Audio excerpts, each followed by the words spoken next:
ایک ٹھنڈی رات 10 نومبر 1805 جان بلس اپنی لالٹین کی روشنی میں دریا کے پانی کے نیچے ایک بہت ہی عجیب چیز دیکھتا ہے۔ جان نے کبھی اپنی زندگی میں ایسی چیز نہیں دیکھی۔ جیسے ہی جان نے ہمت اکٹھی کر کے اپنے قدم آگے بڑھائے تو ایک لمحے کے لیے اس کا سانس ہی رک گیا، کیونکہ اس پانی کے نیچے تھی ایک خون سے بھری لاش۔ اس ڈیڈ باڈی کا سر اس قدر کچل دیا گیا تھا کہ اسے پہچاننا بھی مشکل تھا۔ اس کی موت کی وجہ بنی اس کی پسلیوں سے ملی ایک گولی۔ دوستو، ظلم کی انتہا تو اس وقت ہو گئی جب جان نے یہ دیکھا کہ اس باڈی کو ایک بہت ہی بھاری پتھر کے ساتھ باندھ کر پانی کے نیچے پھینکا گیا تھا تاکہ وہ اوپر نہ آ سکے۔ اگر آپ جان کی جگہ ہوتے تو کیا کرتے؟ اس کے علاوہ بھی یہاں بہت سے سوال اٹھتے ہیں۔ یہ آدمی تھا کون؟ کیا وجہ تھی کہ اس آدمی کو اتنا بے رحمی سے قتل کیا گیا؟ آخر اس کا قتل کیا کس نے اور اس نے ایسا کیوں کیا؟ پولیس کو وہ کون سا ایسا سراغ ملا جو پوری کہانی ہی بدل گیا؟ ایک ایسا سچ جو سالوں تک چھپا رہا اور سب کو ہلا کر رکھ دیا۔ السلام علیکم دوستوں، تاریخ تھی 9 نومبر سال 1805۔ میساچیوٹس کے ایک چھوٹے سے گاؤں ولبرہم میں رہنے والا جان بلس اپنی روٹین کے مطابق اپنے کھیت میں گیا، لیکن اس دن اس کے کھیت میں ایک ایسی چیز تھی جو اس کی زندگی ہمیشہ کے لیے بدل دینے والی تھی۔ جان اپنے کام میں مصروف تھا کہ اسے اچانک ایک گھوڑا نظر آیا، مگر اس گھوڑے میں خاص بات یہ تھی کہ یہ کوئی جنگلی گھوڑا نہیں تھا، بلکہ اس گھوڑے کی کمر پر کاٹھی بھی بندھی ہوئی تھی اور اس کو لگام بھی لگی ہوئی تھی۔ سب کچھ ٹھیک لگ رہا تھا، لیکن ایک چیز مسنگ تھی۔ گھوڑے کا مالک آخر تھا کہاں؟ جان کے دماغ میں یہ بات کھٹک رہی تھی کہ اس گھوڑے کے پیچھے کوئی بڑی کہانی ہے، مگر وہ اس وقت یہ نہیں جانتا تھا کہ اس کا شک سچ ہونے والا ہے اور یہ کہانی اس گھوڑے سے شروع ہو کر ایک خونی راز پر ختم ہوگی۔ جان مسلسل یہ بات سوچ رہا تھا کہ کوئی اپنا گھوڑا کھلا چھوڑ کر کیوں جائے گا، کیونکہ اس زمانے میں گھوڑے صرف سواری نہیں تھے بلکہ ایک آدمی کی پہچان اور دولت کی نشانی ہوتے تھے۔ جان کا شک اور مضبوط ہوا، کہیں گھوڑے کا مالک کسی خطرے میں نہ۔ اسی سوچ کے ساتھ اس نے فیصلہ کیا کہ وہ اس گھوڑے کے مالک کو ڈھونڈ کر نکالے گا۔ جان نے مزید ایک دن انتظار کیا کہ شاید گھوڑے کا مالک لوٹ آئے، لیکن جب کوئی نہیں آیا تو 10 نومبر کی صبح اس نے گھوڑے کے مالک کی تلاش شروع کر دی۔ تلاش کے دوران ایک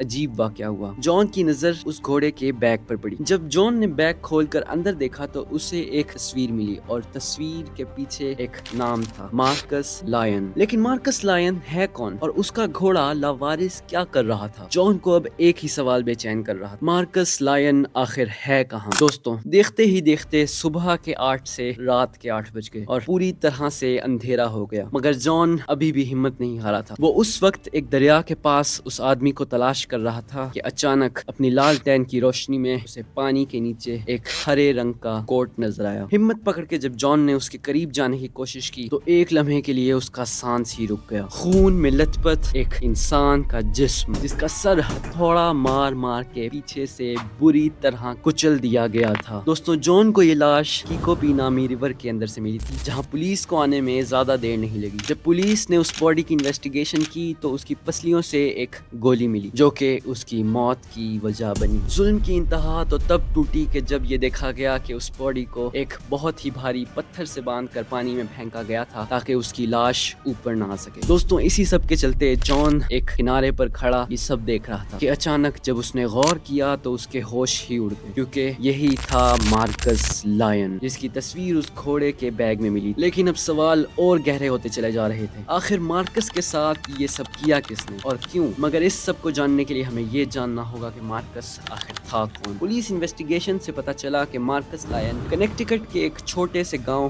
وڈ اسٹاک کا رہنے والا تھا، ایک سیدھا سادھا کسان۔ جب پولیس نے اس کے گھر والوں سے انویسٹیگیشن کی تو پتا لگا کہ وہ تو اپنا کھیت کا سامان لینے کے لیے کینزینوویا جا رہا تھا، لیکن اگر وہ معصوم تھا تو اس کے ساتھ یہ سب کیوں ہوا؟ جب پولیس نے فردر انویسٹیگیشن شروع کی تو انہیں ایک 13 سال کا لڑکا لیرٹس فلر ملا، جس نے رات میں کرائم سین کے پاس 2 آدمیوں کو گزرتے ہوئے دیکھا۔ اس لڑکے نے بتایا کہ وہ دونوں آدمی اسی بات کو لے کر بہت ہی پریشان دکھائی دے رہے تھے۔ پولیس اس لڑکے کی بات کا یقین کرتے ہوئے ان